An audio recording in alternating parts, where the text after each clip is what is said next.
Entonces, eh, el tema ontológico nos tiene que llevar a reflexionar ese punto fundamental, ¿no? ¿Qué es la realidad? Y esto abre ciertamente a lo largo de la historia de la ciencia, ha abierto debates interesantísimos, ¿no? En esas discusiones del Círculo de Viena, donde plantea Popper, cuando discute con, digamos, con estos grandes pensadores como Feyerabend, Lakatos, ¿no? Que van a tener posturas diferentes, distintas, pero en todo proceso de investigación científica en el cual muchos de ustedes, ¿no? Muchos de nosotros, incluyo, estamos, participamos acompañando a muchísimos profesionales, a muchos estudiantes en su proyecto de investigación conducente a un grado académico. Tenemos que tener claro qué se investiga, el qué, la ontología, lo real, existe. Lo epistemológico es decir,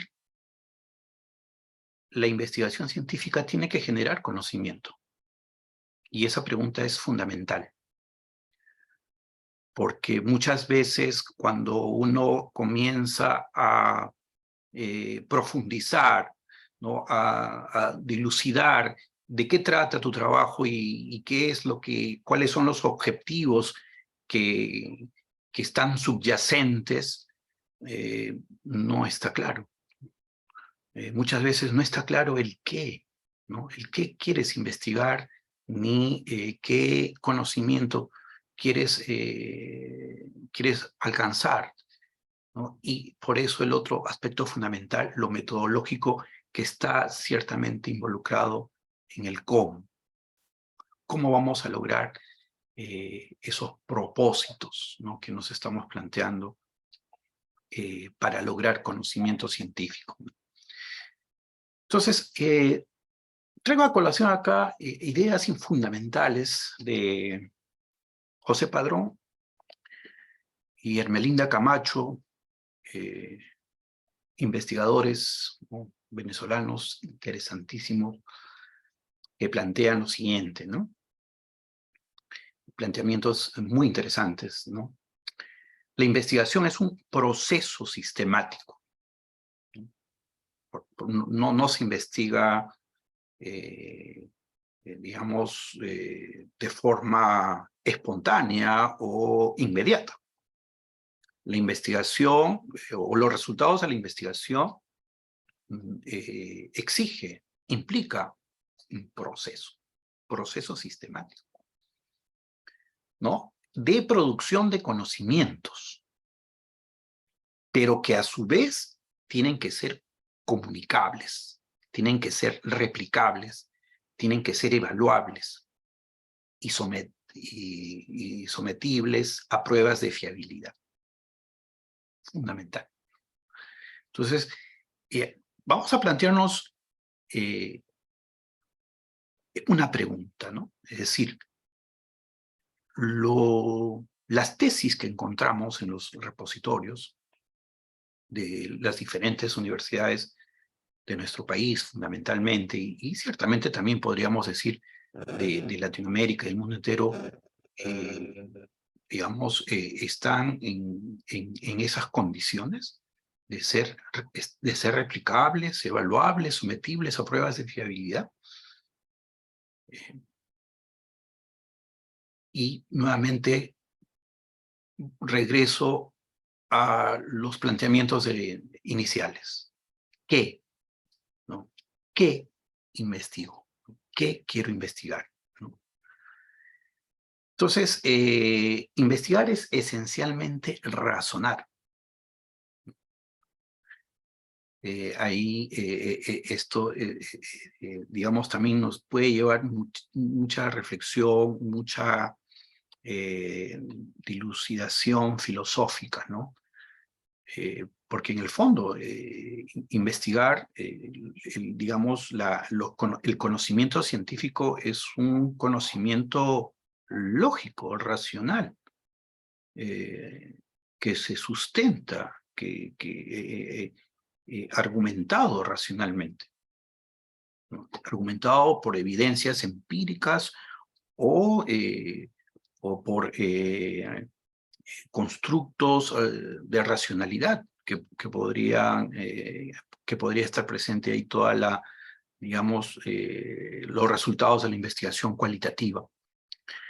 Por eso podríamos decir que es teorización controlada por reglas lógicas, totalmente evaluables, criticables, ¿no? Cuyo contenido sea falseable y cuyos errores sean detectables. En este sentido, Karl Popper es, digamos, un gran epistemólogo, investigador, un gran filósofo, y también matemático, ciertamente, australiano, que plantea la falsación de las hipótesis, ¿no? El falsacionismo.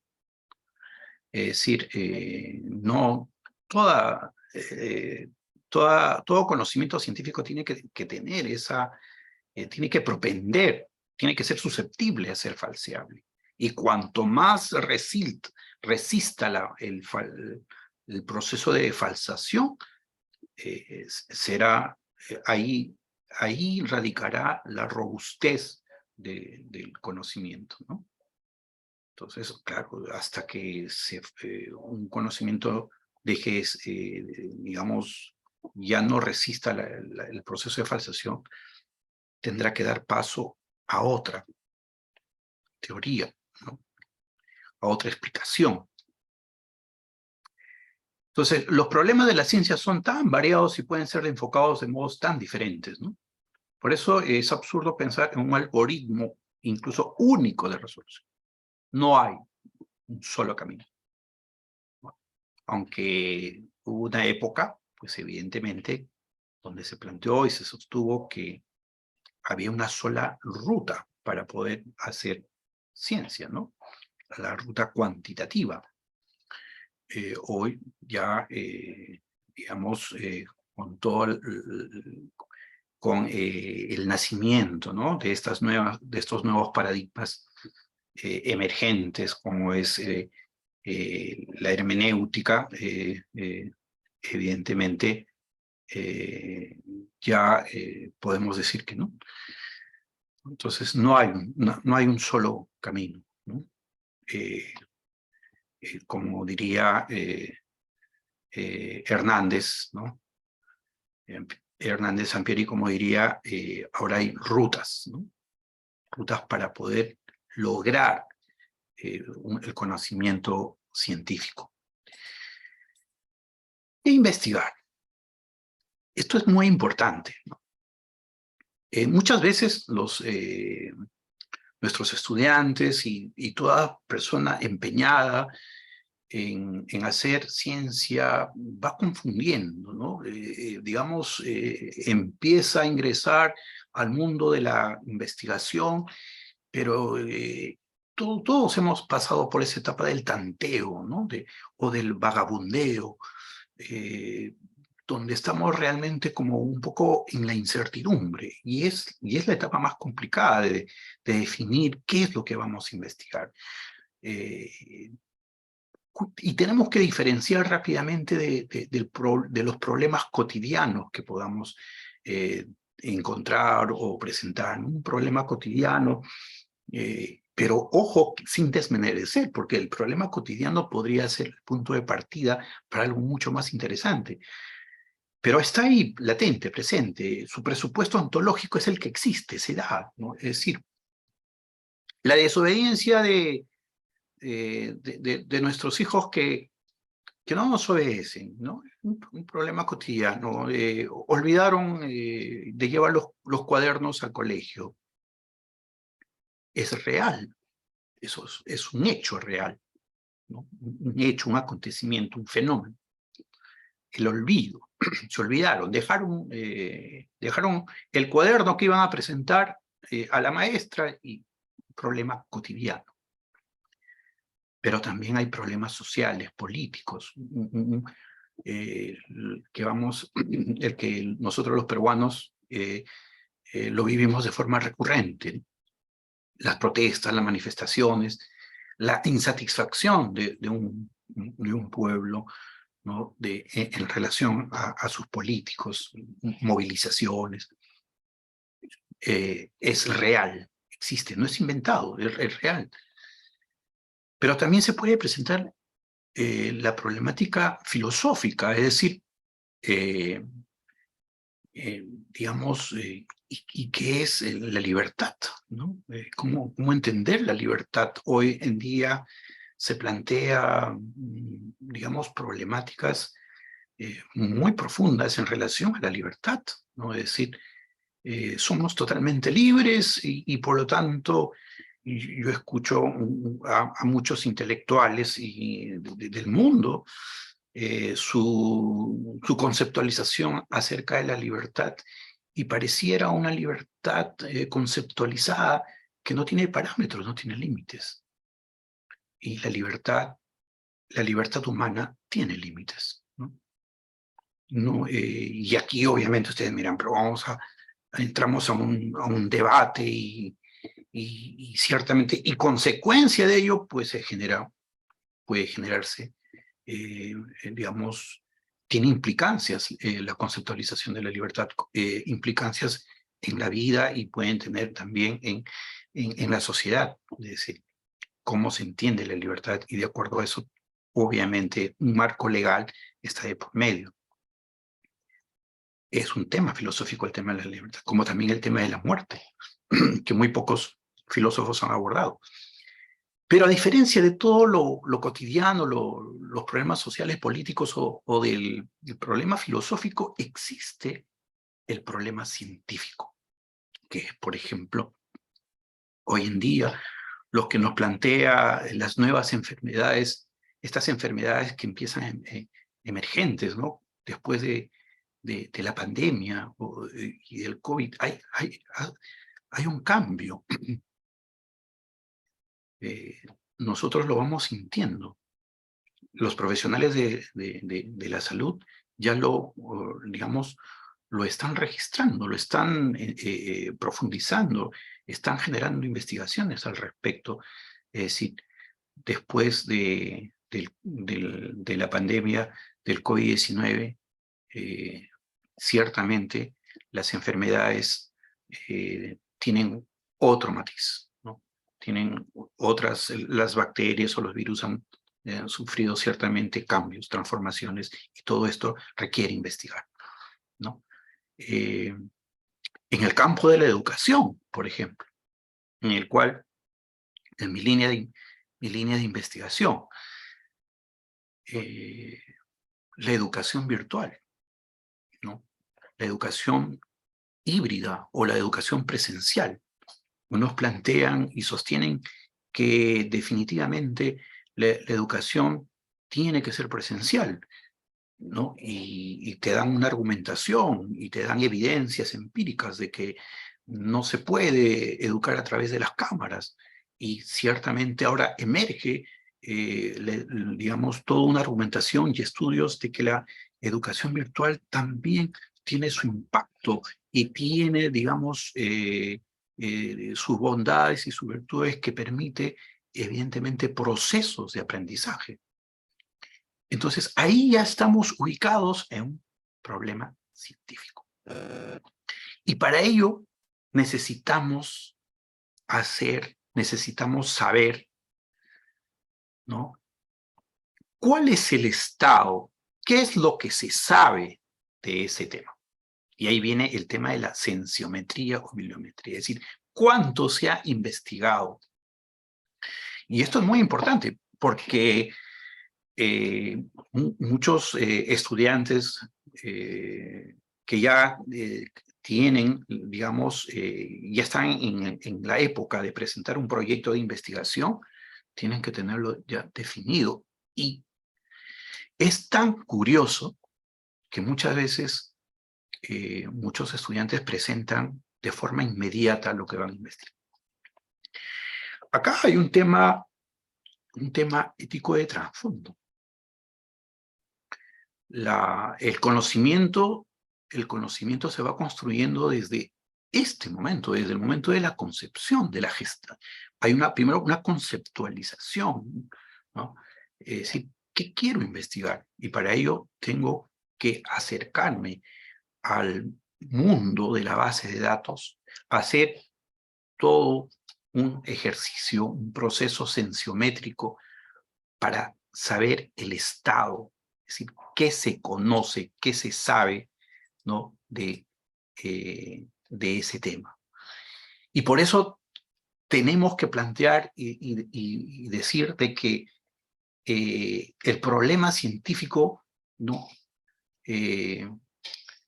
Desencadena en una interrogante o pregunta donde se tiene que manifestar la contradicción entre la situación actual del objeto y la situación deseable. Esto es fundamental, ¿no? Esta forma de conocimiento que expresa la identificación tiene que ser en una esfera desconocida, ¿no? Y esto es fundamental, porque no podemos investigar lo que ya se conoce. Se tiene que investigar lo que se desconoce, ¿no? Lo desconocido, ¿no? Y por eso, lo que planteaba anteriormente, este proceso sensiométrico, de alguna manera, tiene que ayudar a saber. Es que estamos en una sociedad de la información, y alguno de ustedes también, se puede incluso hacer una investigación sobre esto, y eso es un planteo esta noche en este webinar. Invito a ustedes, digno público, oyente, amantes del conocimiento, a que se planteen, se formulen esta pregunta, ¿no? Es decir, ¿cómo saber lo desconocido? Pero si la información es vasta, ¿no? Es decir, la pregunta que me estoy formulando, en algún lugar del mundo ya no se habrá respondido, no habrá alguna respuesta, y vamos a hacernos otra pregunta, ¿no? ¿Qué es lo que le faltaría al hombre por preguntarse? Pareciera que ya se han respondido todas las preguntas. Esto podría aparecer, digamos, algo contundente y como diría, o como, sí, en un momento de la historia, lo mencionó Francis Fukuyama, nos encontramos en el fin de la historia, es decir, ya todo el hombre lo ha descubierto, ya el hombre lo conoce todo. Entonces, frente a esa lógica, nosotros nos preguntaríamos, ¿y qué vamos a investigar? ¿Qué vamos a conocer? Y evidentemente, y se nos exige ahora que las tesis sean inéditas, sean originales, sean de impacto, innovadoras, que generen transformación en la sociedad, en fin. Pero este es el proceso, yo diría, más difícil. Es el proceso más difícil porque presentar un proyecto de investigación totalmente de impacto y que apunte a lo desconocido es todo un desafío, ¿no? Y evidentemente tiene que lograr o tiene que invertir un tiempo considerable, ¿no?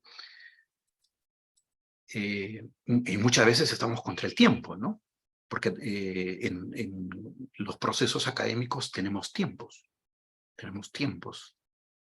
Fundamentalmente en las universidades privadas hay una meta muy interesante, que es, digamos, realizar la investigación en determinados periodos para poder culminar en un determinado tiempo y sustentarlo.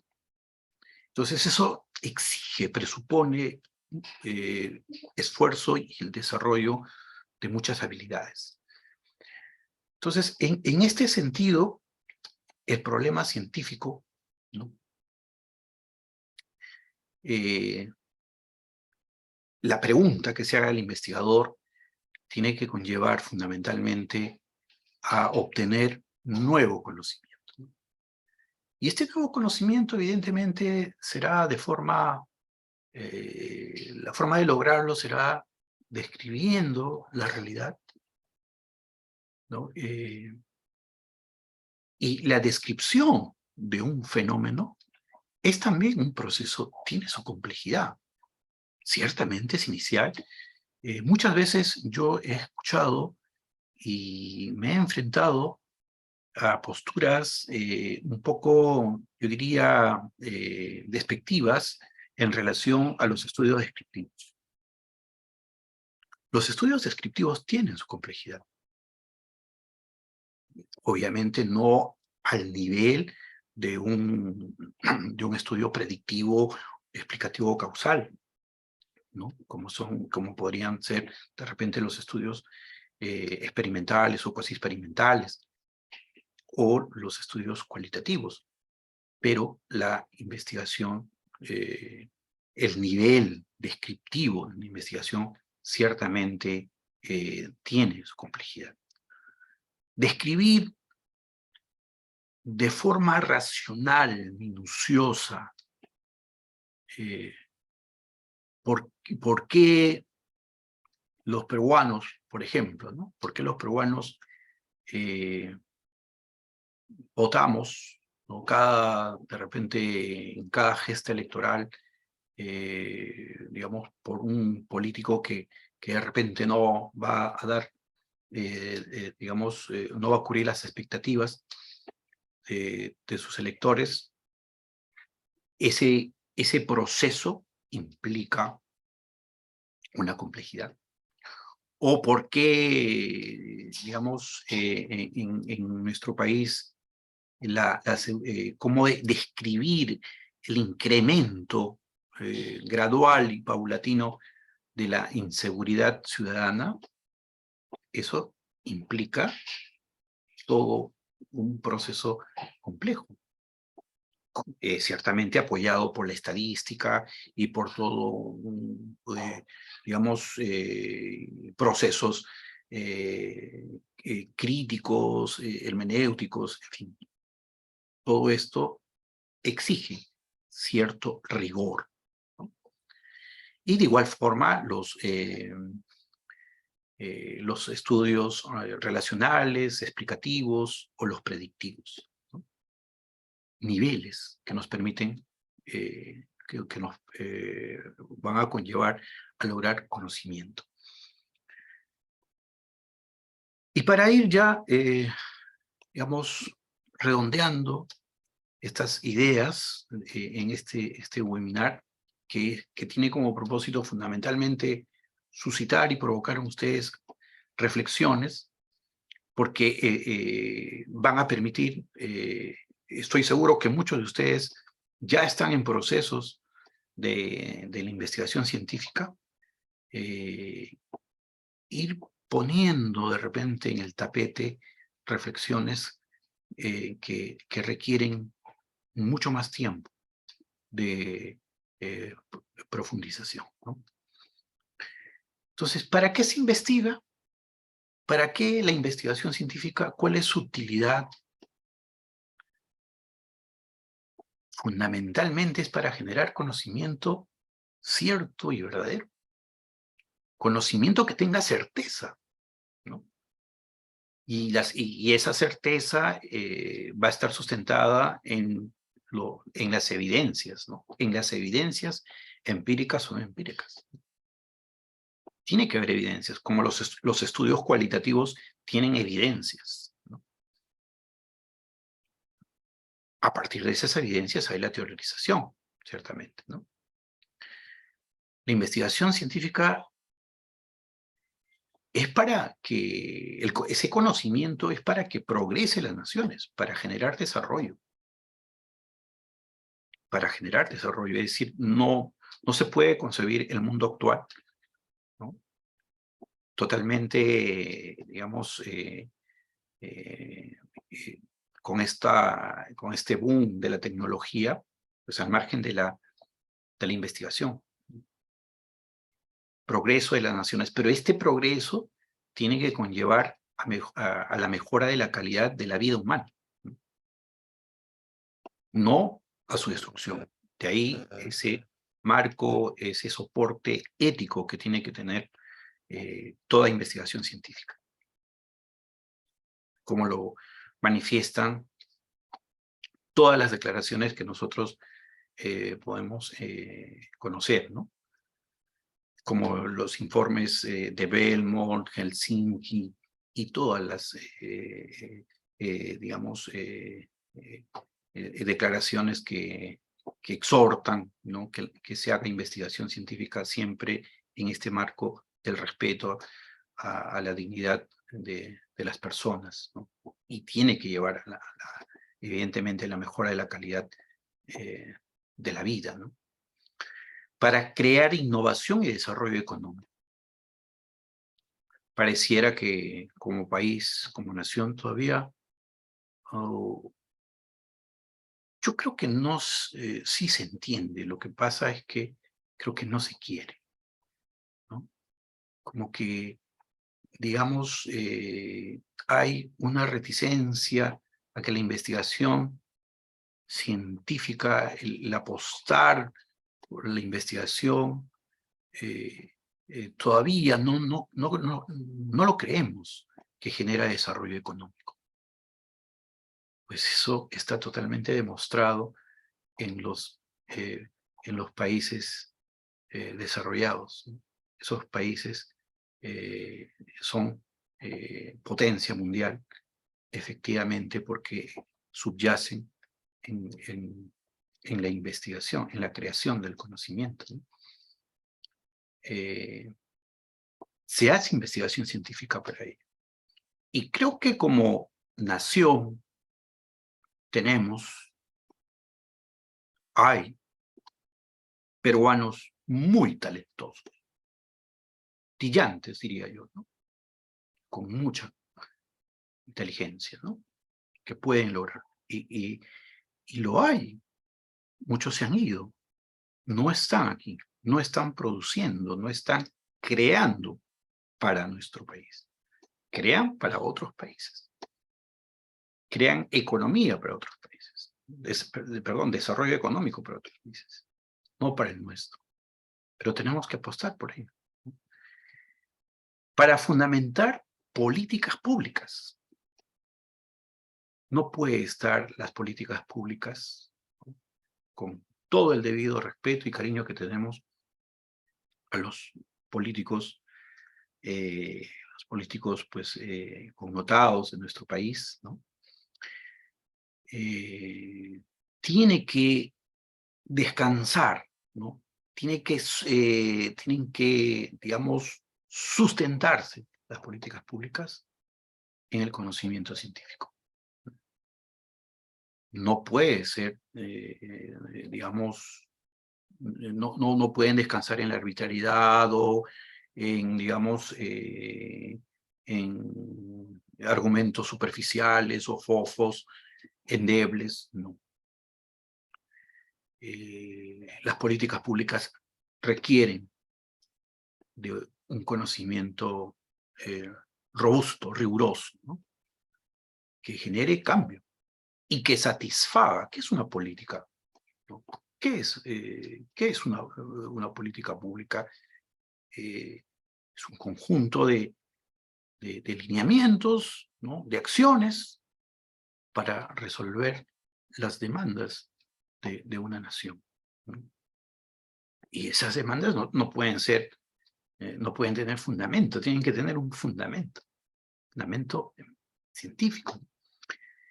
Y finalmente, se hace investigación científica para formar nuevos conocimientos, nuevos científicos. Es decir,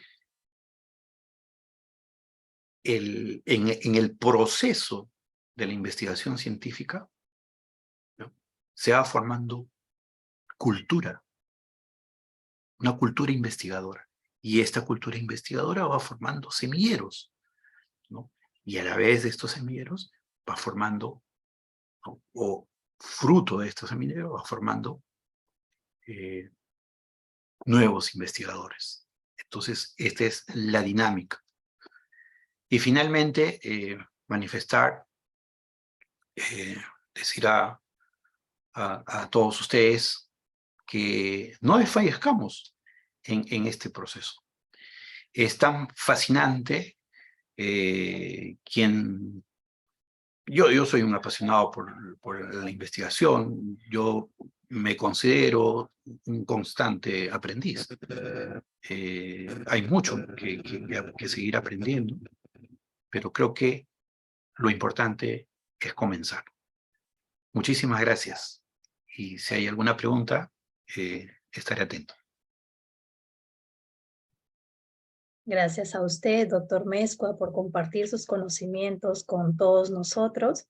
Lo invitamos ahora a responder algunas preguntas que están colocando en el chat. ¿Sí? Por favor. Claro, te agradecería, Carla, si pudieras de repente leerlo. Sí, ahora Sí, mismo, claro un que sí. momento. Ujú.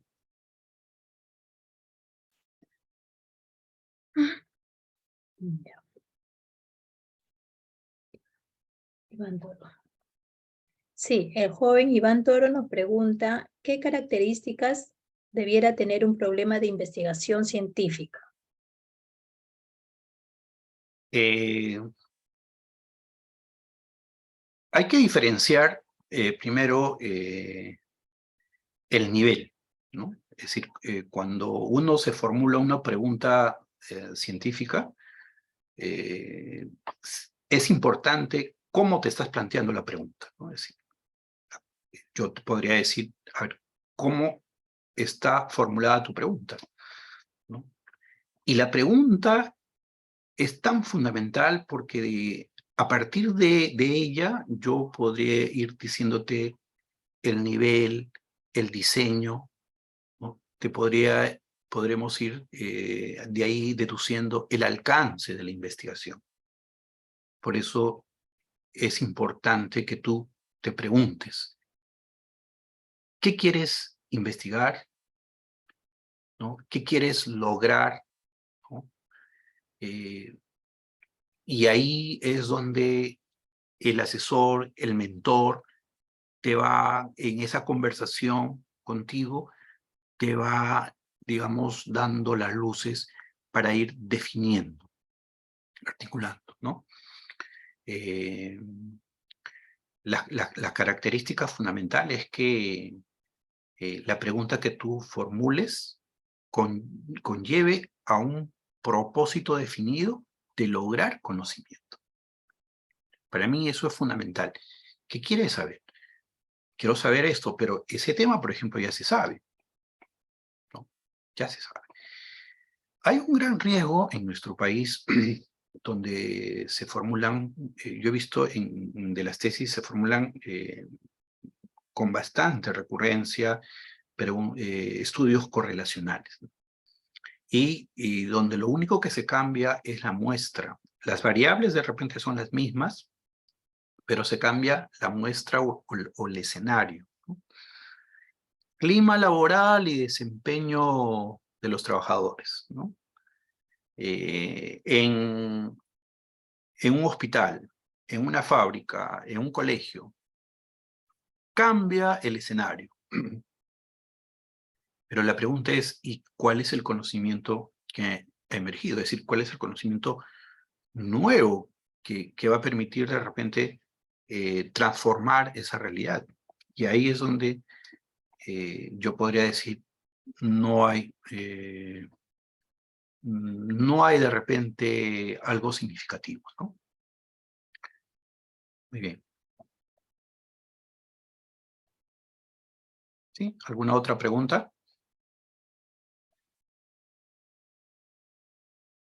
Sí, sí, profesor. Emilio Esquivel hace un comentario, a ver, vamos a leerlo. Dice, desde mi punto de vista, concluyo que en Perú carece de investigación científica. Pienso que los profesionales competentes solo hacen investigación para satisfacer alguna necesidad o cumplir con algún requerimiento. No existe una motivación para fomentar la investigación en nuestro país. ¿Estaré pensando adecuadamente al respecto? Pregunta. Sí, importante, importante pregunta y también reflexión a la vez.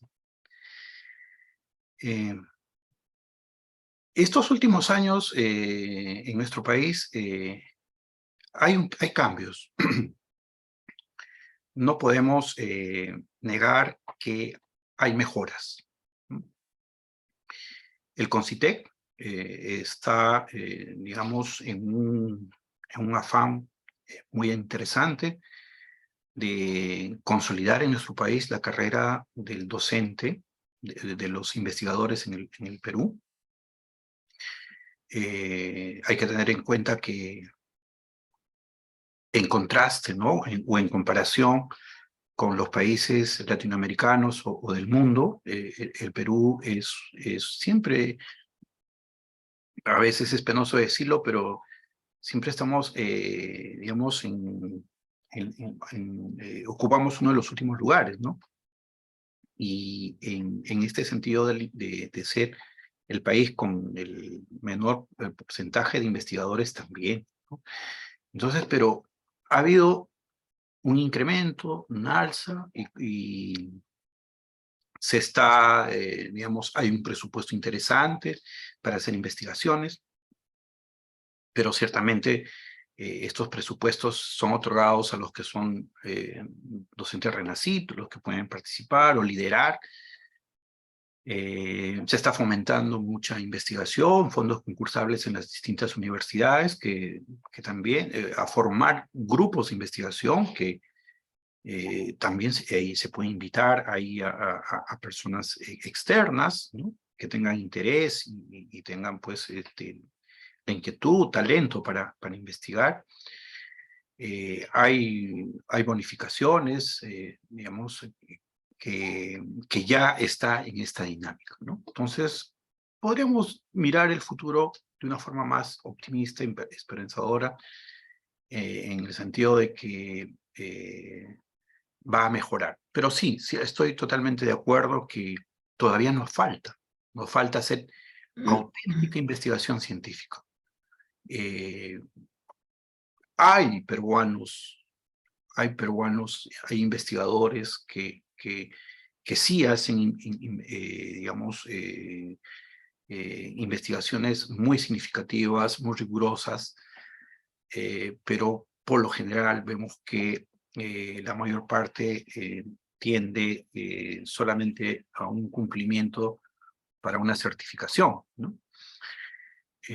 Lo cual, evidentemente, eso va a depender mucho de la institución, de los asesores, de muchas variables de por medio. Si queremos cambiar esa realidad, pues todos los que estamos presentes en esta noche podemos hacerlo. Podemos cambiar esa realidad. Primero, con nuestra actitud, ¿no? Vamos a involucrarnos a los procesos de investigación de una forma mucho más profunda, más seria, digamos, ¿no? Bien, gracias, profesor, por su respuesta. Eric Zuclupe nos pregunta, ¿cuáles son las recomendaciones para la formulación de una pregunta o tema de investigación de tal forma que guste a los agentes de financiamiento nacional o internacional? Sí, creo que ahí hay que plantear, para financiamiento internacional, hay que plantear problemas de investigación, estudios que interesen a, digamos, a la globalidad del mundo, vamos a decir así, ¿no? Que sea un tema como, por ejemplo, relacionado a la sostenibilidad y cambio climático. Ese es un tema que te van a financiar, ¿no? Es decir, cómo te planteas una pregunta que permita, digamos, garantizar mejora en el cambio climático, vas a tener el financiamiento, ¿no? Algún tema de reflexión, digamos, ética en relación a la inteligencia artificial también, porque son temas que involucran a todo el mundo, ¿no? No son temas tan localizados. Por eso las investigaciones, cuando uno hace un tema para un artículo científico en Scopus o en Gomes on Science, los temas tienen que ser lo más genéricos, ¿no? A veces nosotros ponemos un tema mucho más restringido. Yo he hecho el intento y pues no lo acepto. No lo acepto, ¿no? Por ejemplo, la motivación en los aprendizajes de la institución educativa digamos, de Huaraz, digamos, ¿no? El tema es interesante, ¿no? Pero para un financiamiento internacional no te lo van a dar. Tiene que ser un tema más global, de interés global, ¿no? O, por ejemplo, de ciencia de datos, o algo que esté relacionado a digamos, a las enfermedades emergentes, temas que, digamos, atañe a cualquier país del mundo, entonces ahí te van a dar ese financiamiento, ¿no? Excelente, profesor. Bien, Elena Chao pregunta, en ingeniería química, ¿qué potencialidades hay en investigación? Bueno, es una pregunta muy puntual para un experto.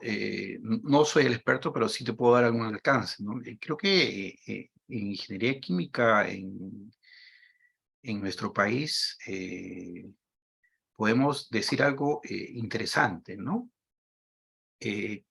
Hace poco estaba viendo en la televisión documentales digamos, muy serios, como, por ejemplo, los pesticidas, estos pesticidas o herbicidas, digamos, actualmente en los países de avanzada ya no se utilizan, y en nuestro país se siguen utilizando, y que son, evidentemente, ya está demostrado, son causa o son causantes digamos, de muchos cánceres, ¿no? Cáncer al colon, cáncer al estómago, en fin. Entonces, ahí hay digamos, un trabajo titánico de los ingenieros químicos para poder crear, digamos, elementos, productos químicos que no sean tan letales para la salud humana. Y ahí ciertamente el ingeniero químico se preguntará, ¿y cómo hacemos eso? Ahí está la innovación, ahí está, digamos, la sagacidad que tiene que tener este profesional, ¿no? Hay que ir generando, digamos, investigaciones que vayan por ese camino, ¿no? Digamos, de estar en sintonía con esos criterios de cuidar el medio ambiente, de la sostenibilidad, de no destruirla. Claro, obviamente la química ha evolucionado, ¿no? Y creo que las líneas de investigación tienen que ir por esa dinámica.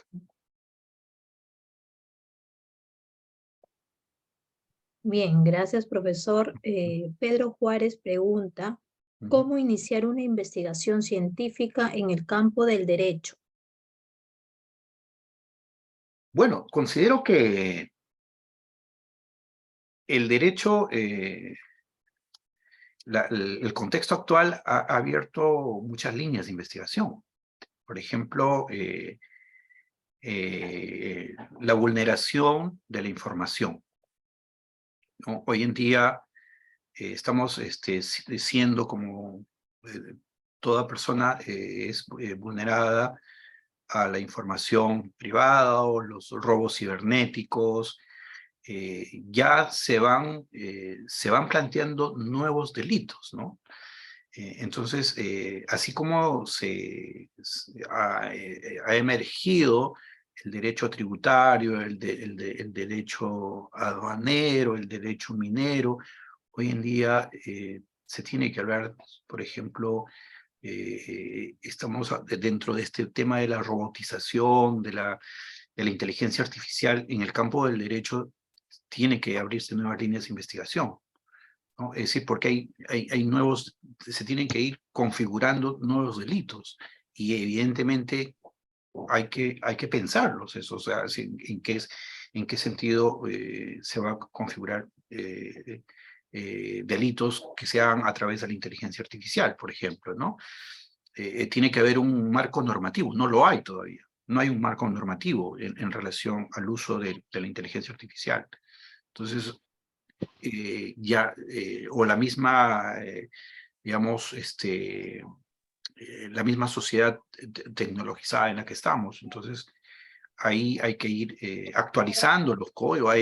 Yo creo que el derecho civil, el derecho, digamos, penal, una vasta información, estudios que hay, pero en relación al derecho relacionado al campo de la cibernética, de la tecnología, inteligencia artificial, creo que todavía es un camino desconocido, ¿no?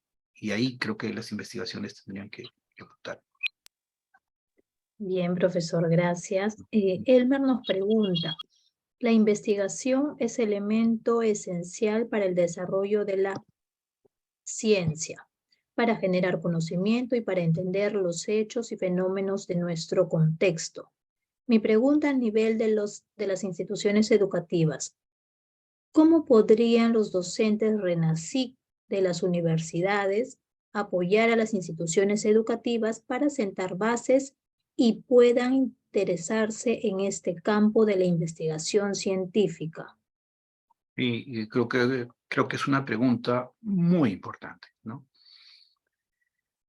Creo que la investigación formativa que actualmente se habla está partiendo desde los primeros ciclos de una carrera universitaria, ¿no? Pero creo que esto habría que articularla con la educación básica.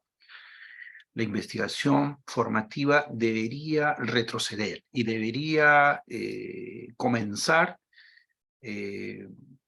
desde los primeros, desde el primer grado de estudios, ¿no? Es decir, es como una vez también leía, creo que en Japón o en China, ¿no?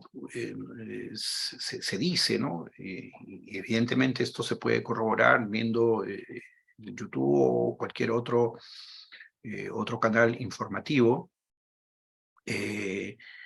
donde juguetes que nosotros tenemos acá en el Perú, pequeños o juguetes llamativos, nos dicen esto es hecho o esto se ha construido por los niños chinos, ¿no? Entonces, y ahora hagámonos nosotros la pregunta, ¿no? Es decir, ciertamente hemos escuchado que en la educación básica hay pues ferias de ciencia, ferias tecnológicas, interesante, pero que por lo general yo veo que lo que se presenta ahí son productos pues recurrentes o ya que lo he visto hace muchos años. Entonces, creo que esto implica fundamentalmente de plantear, de renovar nuevas políticas educativas en relación a la investigación científica que tendría que comenzar desde la educación básica. ¿no? El pensamiento creativo. Pensamiento creativo no lo vamos a tener pues ya con jóvenes de 16, 17 años, ¿no? Pensamiento creativo, el pensamiento crítico tiene que ser con el despertar la curiosidad, el despertar la capacidad observativa, todas estas capacidades básicas para la investigación científica tiene que desarrollarse inexorablemente, tiene que desarrollarse, inevitablemente tiene que desarrollarse desde la educación básica, ¿no? Desde inicial, primaria, secundaria, y se articula en la educación superior, ¿no?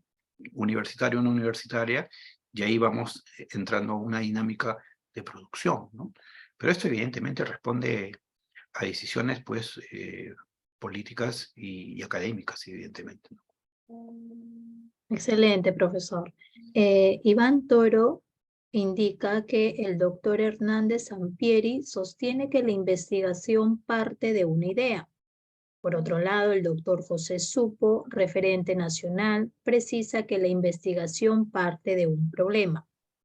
¿Qué opina usted al respecto y cuál sería la diferencia? Sí, yo creo que ambos se complementan. No podemos nosotros sesgarnos y decirnos necesariamente para hacer investigación científica tiene que ser una idea. No, hay distintas fuentes. Puede ser de una idea. Pero la idea no es una idea vaga, no es una idea vaga, ¿no? No. Parte, evidentemente, si yo tengo una idea es porque algo he visto, ¿no? No es una idea del vacío, ¿no? Claro, pero también puede ser de un problema puntual, concreto, ¿no? Yo creo que de ambos, ¿ya? De ambos. Muy bien, les agradezco mucho. Tenemos una última pregunta, Sí. profesor. Alfonso Tenorio nos dice, ahora se habla mucho de la innovación. ¿Cuáles serían las diferencias y las similitudes entre la innovación y la investigación científica? La investigación científica es un proceso sistemático, ¿no? Que nos permite llegar digamos, a un conocimiento científico, ¿no?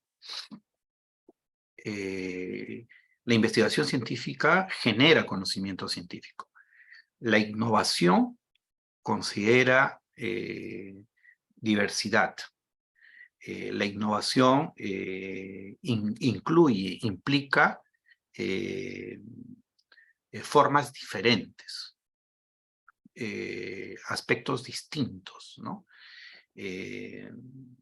Digamos,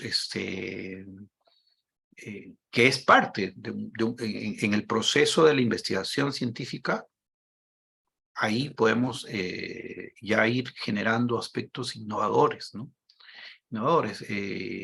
Incluso en el mismo quehacer de hacer ciencia, también, si no hubiese habido innovación, ¿no? Digamos, siempre estaríamos con un solo método, una sola ruta de hacer ciencia, ¿no? Digamos, la naturaleza de la inteligencia humana es siempre buscar lo diferente, lo distinto, ¿no? Y creo que la innovación apunta a ello, ¿no? Siempre a lo diferente, ¿no?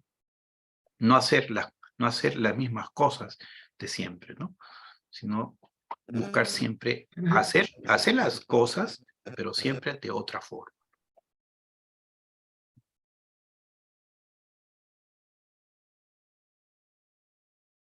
Correcto. Muy agradecida, doctor Mezcua, por sus acertadas respuestas. Ahora, continuando con nuestro programa, doy pase al señor Juan Manuel, asesor educativo del área de educación continua de la Escuela de Posgrado de la Universidad Señor de Zipán, para que dé mayor información a la oferta educativa respecto al diplomado de investigación científica.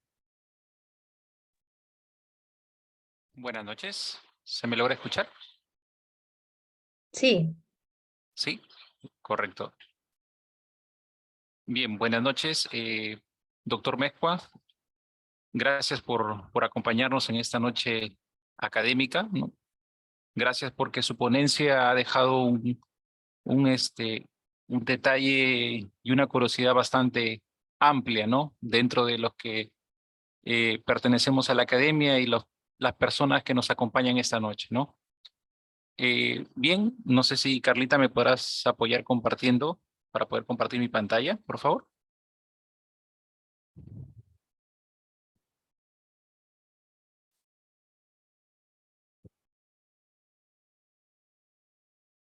¿Sí? ¿Se logra visualizar? Bien, bueno, sin más preámbulos, les voy a compartir la propuesta. A ver. ¿Sí?